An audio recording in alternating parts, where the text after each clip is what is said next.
Do you want to speedrun Bowser's Fury but don't know how to have clean movement? Well, this video is just for you. Hello there, it's that orange penguin Chunganor, and today I'll be helping you through your journey of speedrunning Bowser's Fury. Many speedrun movement guides talk about Mario's base moveset, but there is a guidebook right there that explains every move and how to do it. So explaining everything here is pointless. Let's first talk about power-ups. The only power-up you'll be using during the run is the catsuit, since it's broken. Scamper Shores is loaded with catsuits. And as a beginner, I recommend grabbing multiple catsuits for later. Here is every catsuit location in Scamper.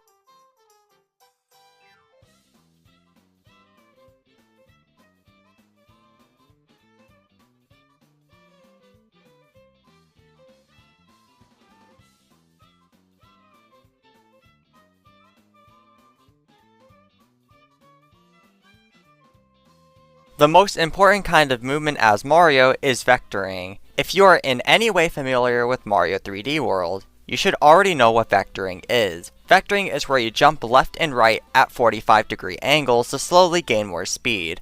There are many ways to start your vector, but the best one is to do a roll if you are itemless, or cat slide if you have a catsuit on. Roll / cat slide for a little bit to gain speed, then start your vectoring. While vectoring, make sure to be on the ground as little as possible or else you will lose all your speed. There are tons of areas to practice vectoring. My favorites are this part of Scamper, the Wasteland Gigabell area, this area on your way to Trickety with these rammer heads, and even getting the first shine and first step for itemless vectoring. Some other notes about vectoring is that if you feel like you'll land in an awkward spot and lose your speed, you can prevent this by doing a scratch in the air, which we call scratch stalls. This helps you stay in the air longer and maintain your speed. Another important thing about Mario in a catsuit is climbing. If you notice that Mario is getting tired, press ZL or ZR, then you'll be able to climb for a bit longer. Yeah, it's a basic thing that helps a lot in the long run. Now that we got the fundamentals of the catsuit out of the way, let's talk about Plessy.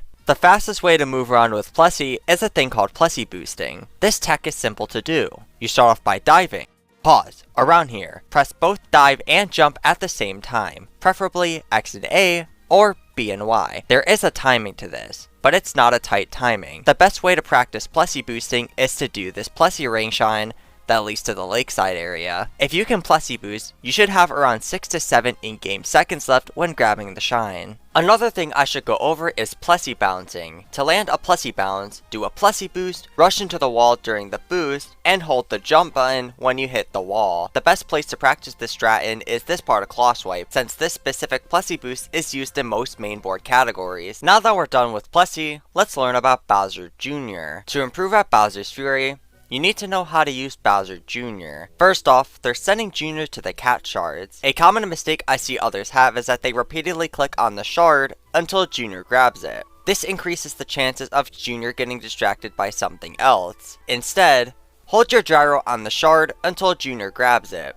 You'll save so much risk with this. Now that you know how to control Bowser Jr., let's learn how to warp Bowser Jr., or Jr. warping for short. To do this, get Jr. stuck somewhere like a wall, then click where you want to warp Jr. Here's how it looks like when warping to the bunny.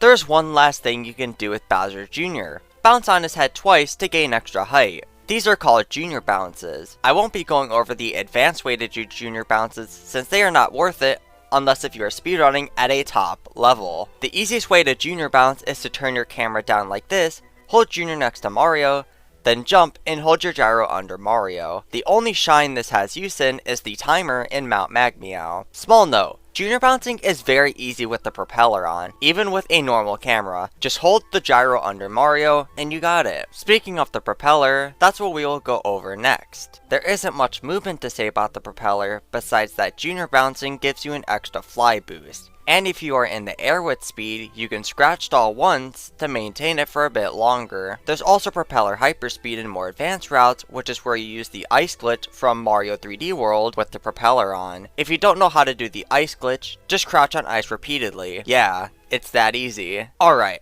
I know that was a lot, but here's a simplification on what you should learn if you are starting out. I'll leave this on screen for a bit so you can screenshot it. Good luck to all of those looking forward to speedrunning Bowser's Fury. If you have any questions, you can ask me in the comments, or join the Super Mario 3D World plus Bowser's Fury speedrun Discord server. The link will be in the description. Peace.